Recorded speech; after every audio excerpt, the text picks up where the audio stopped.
Meghan Markle wants to be like Princess Diana. It's also told that from a child, she really looked up to Princess Diana. Well, first of all, what little girl did not, at that age, did not look up to Princess Diana? She was beloved by everyone. You'd wake up in the morning feeling you didn't want to get out of bed, you felt misunderstood.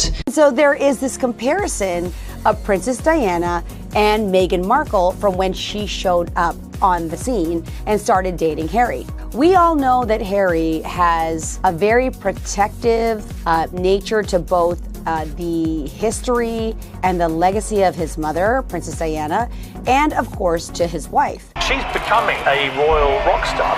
And then everything changed.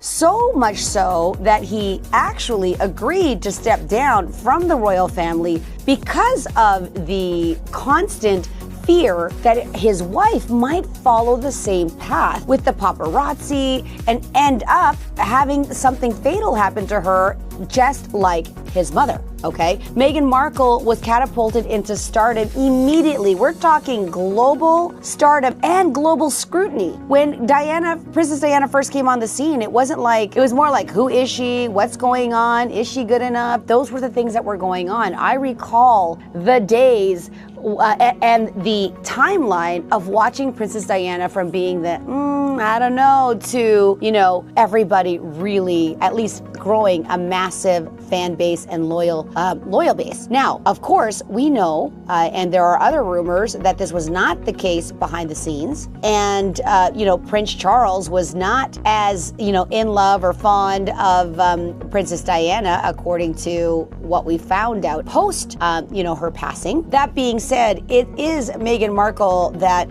wants to follow in her footsteps. It was reported that Meghan Markle even chose to wear Princess Diana's perfume and on Harry's date, their first date. I don't know what that means. It's kind of eerie, right? You are on a date with somebody you are attracted to wearing your mother's perfume. That's enough to screw a person over. I don't know if he should be smelling like your mom's perfume with somebody that you want to sleep with. That's a little too much. It's interesting that they both have 2 children, and Meghan, from changing her entire look and appearance to obviously following a more regal, conservative, and princess look. That I've never felt this way before. I just didn't want to be alive anymore. That is an obvious one. She certainly dressed the part of Princess Diana. There's always going to be that comparison, right? There's a lot of drama around Meghan, and if Meghan wants to be like Princess Diana, first of all, she's American. Maybe she wanted to be that way in the way that she was so admired and appreciated and loved by, the British people, right? According to a body language expert, Darren Stanton, he suggests that Meghan felt a kinship with Princess Diana, and who had also, again, referencing the experience of the sudden rise to fame when she had married Prince Charles in 1981. And so it's reported that Meghan just wanted to follow in the same path. When Meghan was first brought into the royal family, it elevated her status to a global scale. She holds precedence with Princess Diana, and he had shared that with Betfair. She represents a lot of strength in first joining the royal family and then stepping away. So, Diana was known to move boldly. And, whenever she wore skirts that were a little too short or maybe a little too tight or a little too revealing, and she was certainly setting fashion precedents, anything that she wore would just be sold out in minutes. I don't think that was the same effect with anything that Meghan wore. She looked nice, but I don't think there was any reports of her outfits, running out, in stores. And if she wanted to be like like Princess Diana, I don't know if you recall, but there was a time when Harry 100% believed that his mom was channeling messages through Meghan. Now, I don't know where this started or how this started, but that could certainly be questionable if when Meghan knows there's a soft spot for his mother, and to now say that, your mom's spirit is speaking to me and, she thinks this is a good move. I'm sure that she approves. This was reported. According to Prince Harry, he believed Princess Diana was speaking to Meghan from beyond the grave. The Duke of Sussex reported and told a pal from People's Princess he's been reassured that what they're doing is right. And who's channeling that energy? Who's giving him that information? Well, his wife, Meghan Markle, who wants to be like Princess Diana. Only Meghan Markle's American, and she's not fully British, and she's not Princess Diana. I think you can aspire to be like, a role model. Not everybody aspires to be their mother-in-law, right? Now, Princess Diana is an exceptional mother-in-law, in my opinion. So if you want to aspire to be a princess, why not choose her? It's an interesting dynamic to be the brunt of scrutiny and paparazzi, and Harry having to experience as a child watching his mom, being protective of them and probably being stressed by them. And these are your children. They can feel energy. They probably felt their mother's stress. They probably felt her concern. And now he's having to witness this again. And he's reported that many, many times. Like, do not want to subject my family or my children to the same, destructive, invasive, intrusive, and, really negative impact that is going on within the family and the royal structure. So that's what's being reported, guys. What are your thoughts? Who doesn't want to be a princess and who doesn't want to be like Princess Diana? But would you wear your mother-in-law's perfume on a first date? I'm curious. Inquiring minds want to know. Meghan Markle wanted to be a superstar after quitting the royal family. Now, we know they stepped down their official roles in 2020. But one particular reporter, her name is Jane Barr, and she is the writer from Berkshire to Buckingham newsletter. Jane Barr said, the idea of Harry and Meghan being half in and half out when it came to their royal duties simply wouldn't have worked, and insisted Harry wasn't treated as a spare as such. Now, she suggested, quote unquote, Meghan would not have been happy with the ultimately quiet or truly independent, non-royal lives that William and Harry's cousins actually live. Looking back at Megxit, Harry was not just the grandson of the Queen, the same relationship all his cousins had to the sovereign. He was the son of the future king. Now, she is comparing Meghan to Princess Beatrice and Princess Eugenie to Meghan and Harry. Now, further, she states, William and Harry were from birth preeminent royals, while their cousins, although celebrated, surely began as secondary royals and only continued to fade as the years went by. Harry seems bitter about being the spare, but he has always been quite senior to his cousins and treated accordingly. Well, he's in succession of the line to be the king. His father is the king, so that's to be expected. However, this article is really highlighting the fact that Meghan wants to be a superstar.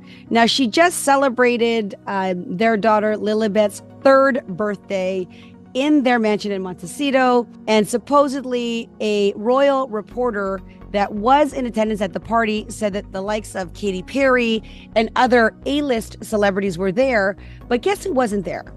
No members of the royal family. And what's interesting is that King Charles supposedly asked Harry if he could send her an extravagant gift. And there's tabloids and articles saying that he denied it. Harry said, no, I don't want anything extravagant. Please get her something less expensive. There isn't any confirmation whether he did send Lilibet the intended gift that he wanted to give her. However, what everybody's noticing, there was no actual royal greeting that was given to Lilibet or to their son Archie on his 5th birthday. Now, the reason for this is that they are no longer working members of the royal family. So if you're not a working member of the royal family, supposedly that doesn't entitle you to get a shout out on the royal socials. I think that's crazy, to be honest. What do you think? Do you think that because Harry and Meghan stepped down, that they should not acknowledge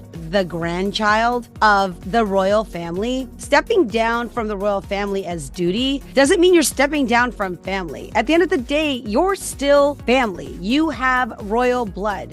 This is the son and daughter of Harry. He chose to step down, but it doesn't take away the fact that he actually is the son of King Charles and William's younger brother. Now, there is a lot of rift between this family, and it doesn't seem like it is going to repair itself anytime soon. Now, she went on to say that Harry and Meghan's situation was different from others, claiming that the likes of Beatrice and Eugenie hold down regular jobs. They don't have the glitzy high-dollar partnerships. Meghan wanted to take her Royal Highness title to be a superstar in her own sphere on the international stage. And Barr added, saying that this would wholly separate the control of the crown. Now, is she suggesting that the reason why they wanted to break free is because they didn't want the crown to have any control of her career? There's a lot of speculation that the major reason for them stepping down was the continuous scrutiny, the harassment that was experienced, and from Harry's point of view, the safety concerns of being in the UK, being highly disliked. I don't want to use the word hate, but certainly there are people that really have strong feelings, probably can be compared to as hate. They're not nice. Let's just say it. They're not nice. Both Meghan and Harry are currently working on projects as part of their huge Netflix contract. While Meghan is filming a lifestyle and cooking show, it is reported that Harry is creating a documentary on his favorite sport, polo. Filming for Meghan's show is said to have begun in Montecito, while cameras have been spotted at polo events attended by the Duke in recent months. So there's a lot of scrutiny around this couple, okay? Prince Harry and Meghan Markle were actually warned by the royal family. If they want to be popular, they have to make a choice of the lane that they want to go down. I don't know why they have to make any kinds of choices, but they are who they are, and people are going to follow. You can say, I stepped down, we're no longer working members of the royals, but you are a royal. Okay, you were born into the royal family. Meghan married into the royal family. The children are Prince Archie and Princess Lilibet, which, by the way, is the pet name, or I forget what they call it in Britain, but it is the nickname of Queen Elizabeth herself, and they did ask permission to use her name, and she granted it. Now, the only time that Lilibet has been in the UK was actually for Queen Elizabeth's Jubilee. Supposedly, Prince Charles wants to have a relationship, and he's quote-unquote desperate to have a relationship, which is why he wanted to send an extremely extravagant gift, but maybe not as bribery or as guilt. He just genuinely wanted to give his granddaughter an extravagant gift, but not greet her on her birthday on any of the royal socials. I think that's cray-cray, to be honest with you.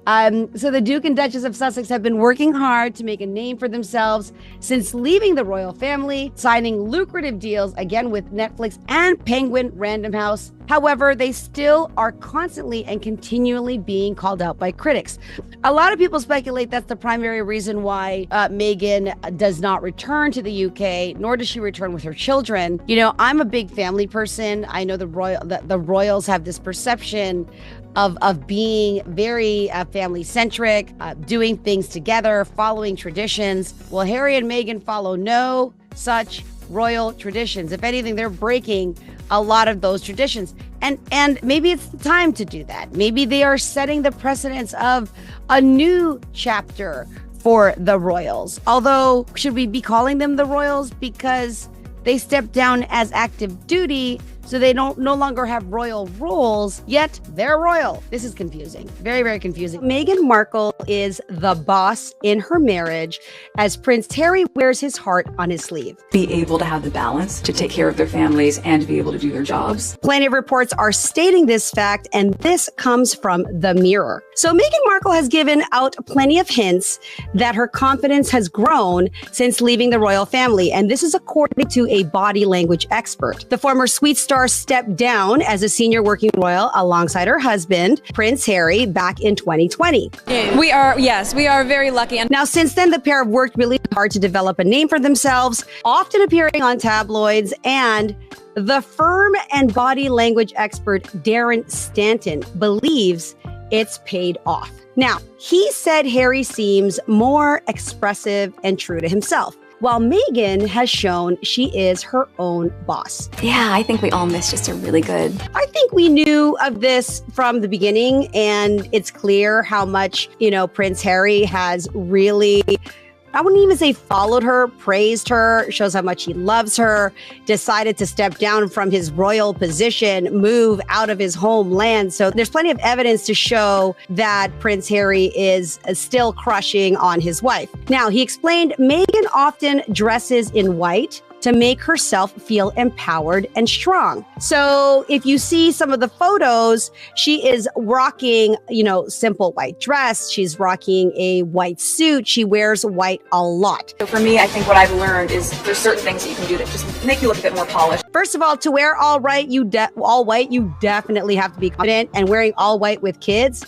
you must have a lot of confidence. She's very similar to Camilla in terms of body language and how far confidence has grown, according to the body language expert. Meghan is very good at composing herself. We rarely see any slips of confidence from Meghan.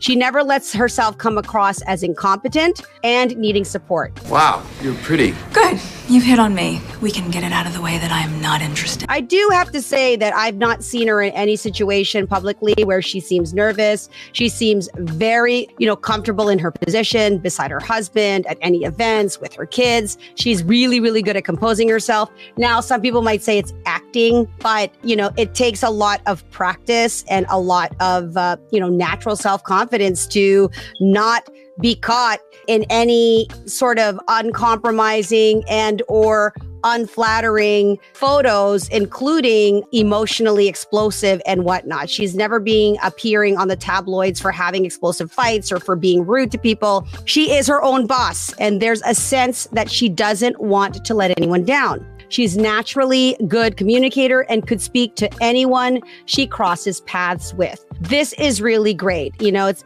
communication as a skill is important. Not everybody has great communication skills. So it's being reported that she can hold her own. She feels comfortable when being asked questions. She doesn't need much direction or much, encouragement to speak up. Darren also suggested that the Duchess of Sussex likes to take the center stage. Duh.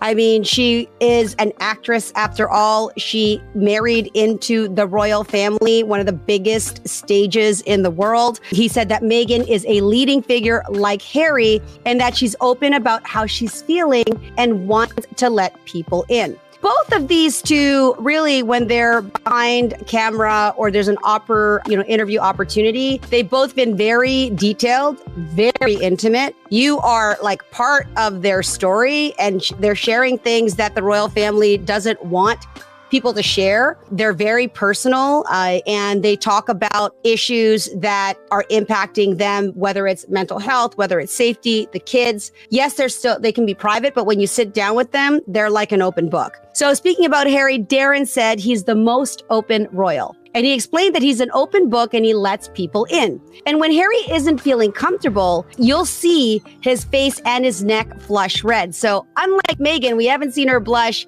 Harry's got a tell. And that tell is the red flush, a clear sign of embarrassment or discomfort. It's the body's way of reacting when we experience a change of emotion or a situation when we're not at ease. The expert says Harry now seems very different to when he was part of the royal family. So I guess the confidence that Meghan has is rubbing off on her husband. He shared that Harry used to be a very quiet person and shy when they're out and about as a royal, whereas now He's very expressive with how he's feeling. He wears his heart on his sleeve and he isn't afraid to be true to himself. So nowadays it's rare for Harry to feel nervous when attending royal events. And when he was seen at the Invictus Games, almost nothing can get in the way of his confidence. And you can see that in his resilience. Now, I thought, what is contributing to Meghan Markle's confidence? We've explored horoscopes, day that they're born. Is there any relationship? What about their dynamic? And so when we're looking into that, first of all, Meghan Markle was born August 4th, 1981.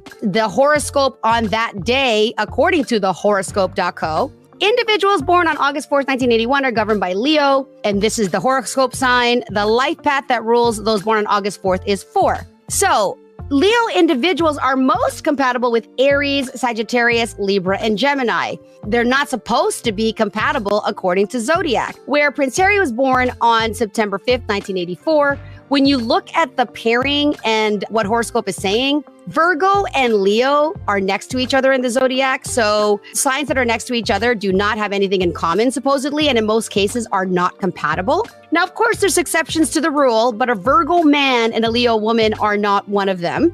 A Virgo man and Leo woman combination have low compatibility and are supposed to be a difficult match.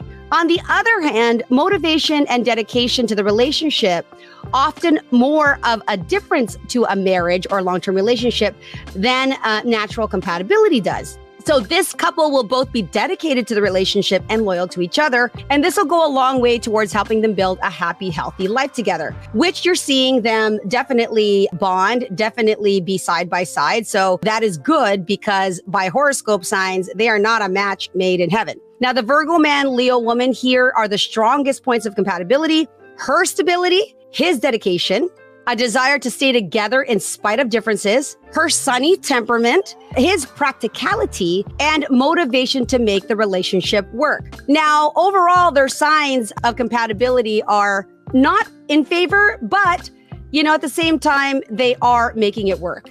And largely because I think that Harry adores his wife. Shocking things about Meghan Markle. After she gave birth to Archie in May 2019, they were trying for a second baby. And in November of 2020, she got pregnant again. After this, unfortunately, she had a miscarriage, which was devastating to her. It was devastating to Harry, and she really suffered through that. In a powerful piece for the New York Times, she actually shared her heartbreaking story. She spoke about her experience. She spoke out about the societal stigma that often surrounds miscarriages. And even though she was going through so much, she still tried to be a voice for other women that were getting judged. I feel like women are really harshly critiqued sometimes, and Meghan knows that. She's a feminist, and she tried to kind of use her voice to help. So the second thing that I wanted to speak about is how much of a foodie Meghan is. I didn't know this before, but Meghan is such a foodie. She cooks every single day for her family, and I think it's really cute. She doesn't go out to gourmet restaurants a lot. She's really low-key. She prefers to actually cook at home. She wouldn't really have time to go to gourmet restaurants anyways due to her busy schedule and the fact that she is kind of like a workaholic. But she's such a natural in the kitchen that it doesn't really matter. She loves to cook. She's always on the quest to find new amazing recipes, and even after she became a royal, she still loved to cook in the kitchen. She loves to pamper her family. She even made her own cookbook called Together, Our Community Cookbook, with a bunch of unique and cool recipes in there. And when Harry proposed to Meghan, she was actually roasting a chicken in the oven, which is super cool, and she later called that engagement chicken. That's a really sweet fact about her. Another surprising thing to me is how much critique she gets in the media. She's been critiqued for everything. Interviews, her appearance, she's even been mom shamed. And they are not easy on her at all. It's very rare that she actually gets recognition for the good things that she does. When she became a duchess, it just gotten worse. When they left the royal family, that's when she really started getting hated on. When she was pregnant, she was getting shamed for the way that her body looked, even though she was pregnant. And there was one instance where she was holding her child Archie, and people were even critiquing the way she was holding her child. But a pediatrician kind of reviewed it, and he said that there wasn't actually anything wrong with the way she was holding her son. She's talked about this on many podcasts, like how she feels with all of the critique she gets. She shared her thoughts on motherhood and like the criticism she received during her pregnancy and just being a mom in general. And yeah, it cannot be easy to deal with. So another thing about Meghan is she loves animals. And this is something that kind of reflects positively on her character as well. She's a huge animal lover. She adopted 2 rescue dogs. She even took one across the pond. She chose an animal welfare program as one of her charities that she donates to. The Queen had 2 corgis. Prince Harry spoke about when Meghan met the 2 corgis. Apparently they loved her. And that's another thing that is also kind of cool, because when animals love you, it shows that you do have a good heart. Nobody's perfect. She's done some things that might have ticked people off, but I think at the root of it, she does have a good heart. She's done a lot of good things for humanity. She's done a lot of good things for animals. She does so much charity work that you've gotta put some respect on that. Another really cool fact about Meghan is before she got involved with the royal family, she was an actor. She had a great career as an actor. She grew up on movie sets. Her father was actually a lighting director, and he would often bring her onto set at a very young age. So she had a lot of experience. She had a lot of experience on movie sets, in the film world, and I don't know if that's what kind of inspired her to become an actor, but she was a great actor, and her role on Suits was really, really cool. She played Rachel Zane, and she's still friends with most of that cast to this day. The next really cool fact about Meghan is that her mom is a yoga teacher. So because her mother was a yoga teacher, from a young age, she started doing yoga, and she's really knowledgeable in that. The benefits of yoga are amazing. Yoga is good for your mind, it's good for your body, it's such a good stress relief, and you notice the benefits almost immediately after you start doing yoga. Like me, myself, I'm super into hot yoga. Her mother's name is Doria Ragland, and she's a yoga instructor. So it's really cool that she was able to grow up in that and take inspiration from her mom and learn about the health benefits of yoga. So another cool fact about Meghan is that before she joined the royal family and before she married Prince Harry, she was already married once before. Her ex-husband, Trevor Engelson, was a producer, and he produced plenty of Hollywood films such as Remember Me, that's starring Robert Pattinson, but they divorced in 2013. They had a long distance relationship, and apparently the divorce was due to the strain of that. So Meghan filed for divorce, and thankfully she did, because she wouldn't be in such a happy relationship with Prince Harry if she stayed. Before Meghan was a duchess, she ran a fairly well-known lifestyle blog called The Tig. The blog featured a bunch of cool recipes, as well as celebrity interviews and travel and fashion content. Not only does she love food, she also really loves wine, and the blog was actually named after her favorite wine. She's a real Renaissance woman. One of her recipes is even hot chocolate with wine in it, which is kind of interesting. The next thing I want to speak about is that she's very much into charity and humanitarian work. She does so much charity work, it's unbelievable. And philanthropic work is a given for many members of the British royal family, but even before she joined the monarchy, she was very much into it. She was always volunteering, she was always donating to charity, she was always working with nonprofits. She works with organizations like One Young World and World Vision, and she also, growing up, volunteered at soup kitchens in both LA and Toronto. Meghan Markle's past relationships with boyfriends and romances, husband, before meeting and marrying her Prince Harry. So who are these list of frogs? I mean, men that are attached to or have been attached to Meghan Markle. Let's start with her first relationship, a high school sweetheart. So the first known relationship attached to Meghan Markle is Louis Segura. Now, according to royal biographer Andrew Morton's book, 2018 book about Meghan, a Hollywood princess, Markle's first relationship was during high school when she was introduced to her friend's brother. Now, they had dated for 2 years, and she actually was set up by the sister, and they did go together to the prom. So she went to Segura's prom in 1988. Apparently, the pair ended on good terms just before Meghan Markle headed to college. Next, we have Steve Lepore. So during her first year at Northwestern University, it is reported that Markle had dated Steve Lepore. Now, they had dated for about 5 months. According to the reason why they'd split up is that he received an offer to play basketball at Wake Forest University.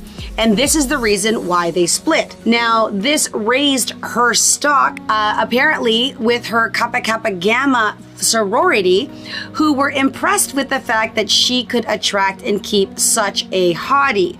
So Meghan already from a young age started to attract these higher profile type men. All right, there is not a lot of dirt around or information around this relationship aside from the fact that it was short term, and the reason it ended is that he pursued his basketball career. Next on the list is Sean Zakin. Before finding mainstream fame, Markle reportedly dated a fellow Northwestern University alum of Sean Zakin in 2003. They met in college, and according to Daily Mail, they dated for about 6 months, the year that Meghan Markle graduated. Now, supposedly, Zakin went on to become a comedy writer briefly, but there is no mention of him now and seems to have left Hollywood since. The next noted relationship is Brett Ryland. Now, after graduation, Markle is believed to have dated this TV actor, writer, and producer, Brett Ryland, who's now married to the What to Expect When You're Expecting star Mimi Yiannopoulos. They reportedly broke up after 5 months together. Okay, a little bit of a pattern here. 5 months with Steve, 5 months with Brett. No real reason as to why they broke up. Supposedly just, differences or pursuing different career paths. But if you'll notice, she's still staying within the, entertainment sort of field. Next, she is with Trevor Engelson. Now, in 2004, Markle, then 23, met her first husband, a film producer, again in the entertainment field, Trevor Engelson, and they had actually gotten married after dating for several years, and they got married at the Jamaica Inn in Ocho Rios, Jamaica, and supposedly that relationship only lasted 2 years. The reason for that is just before the marriage, she got her breakout role on Suits, which had her leave Toronto to film in Toronto with a heavy schedule, leaving Trevor Engelson in LA. The news around that relationship was that the relationship caused a lot of strain, or at least her job at the time caused the distance, and their relationship could not survive the distance. It is difficult for a lot of people to stay married when they are living worlds apart, and with Trevor already being in the entertainment world, and perhaps with Meghan, just this upcoming star, she was quite young. There was a bigger age gap. She probably realized to herself that, hey, maybe marriage wasn't my priority. Maybe my career was. Who knows? But they did cite irreconcilable differences. They were granted a no-fault divorce, so neither one of them have blamed each other for any reason for the marriage breaking down. And there's very little spoken on both sides about why that relationship ended. Speculation is just the fact that the heavy work schedule, and again, irreconcilable differences. He is remarried. In 2019, he married the heiress Tracy Curlin, so he's okay. She found her prince. Next, on the list, we have Corey Vitillo. Actually, just after that, there is mention of her dating Rory McIlroy, who right now is making headlines because he is in the middle of a split with his wife. Now, Rory McIlroy was linked romantically, or supposedly romantically, to Meghan Markle during the ALS challenge. He is the one who nominated Meghan Markle for the challenge, and they were linked together in that way. Now, Rory is divorcing Erica Stoll right now, and this is bringing up his attachment to his past girlfriends, Meghan Markle being one of those that he's romantically linked to. Meghan accepted the nomination on one condition, that he throw the ice bucket over himself. So after the video was posted on social media, Meghan is laughing, and you can see the camaraderie, or sort of the chemistry between them. Meghan even gushed about him on her former blog called The Tig, calling him the real deal. And she wrote, yes, Rory McIlroy, the Rory McIlroy. She did mention him. He is a force who has the propensity to actually work hard and play hard, relishing intense practices to substantiate his title, embracing nights of sipping Opus One, his bold and impressive choice of wine, and indulging in group dinners at Cipriani. So that's what, there's a little bit of a romance tie there. affair, but after that, she is notably with the chef, famous Canadian chef, Corey Vitello. After finalizing her divorce, Markle began dating the Canadian celebrity chef, and the pair dated for about 2 years, and they even lived together for a very short time, but seemingly split just before Meghan Markle met Harry. Now, before all of, meeting Harry, you got to take a look. She has dated pretty much only men in the limelight. You've got a celebrity chef, you've got a college drafted, basketball player, you've got a pro golfer. I mean, you've got a producer and an actor. It has been well cited that Meghan Markle has always wanted to be in the spotlight, so it's no surprise that she's dating men in the spotlight. I mean, I don't think she could date anyone in a bigger spotlight than Prince Harry. They were introduced by a friend. Supposedly, Prince Harry was the one asking for her number, and they dated quietly for 6 months before anything was even mentioned. What Meghan had said in a Vanity Fair interview in 2017, we were very quietly dating for about 6 months before it became news, and we're a couple, we are in love, and we're happy. Personally, I love a great love story. The couple got engaged and that year, and they tied the knot in 2018. Their son Archie was born in 2019, and they welcomed daughter Lilibet in 2021, and everybody else knows what's unfolded and what has unfolded with all of the drama this relationship. Many of her past relationships seems to be a little hush-hush, not a lot of drama, not a lot of dirt, not a lot of juice, and nothing indicating that she's an issue or that they're an issue, except that she seems to like to date in this celebrity circle. So there you have it. That is the breakdown of the men that have been tied to Meghan Markle. There is one, I guess, highlight to be mentioned. Someone had talked about a gentleman. Hold on, let me get it. And there is this one person, Simon Rex, that the tabloids were wanting to put together, Meghan and him. However, in March 2020, he set the record straight. Nothing happened. He explained on the Hollywood Raw podcast, we never even kissed. They basically shared some lunches together. But I think, the news, the public, they wanted to make more out of nothing. So that was not a defined relationship. They never officially dated, even though it was rumored that they did.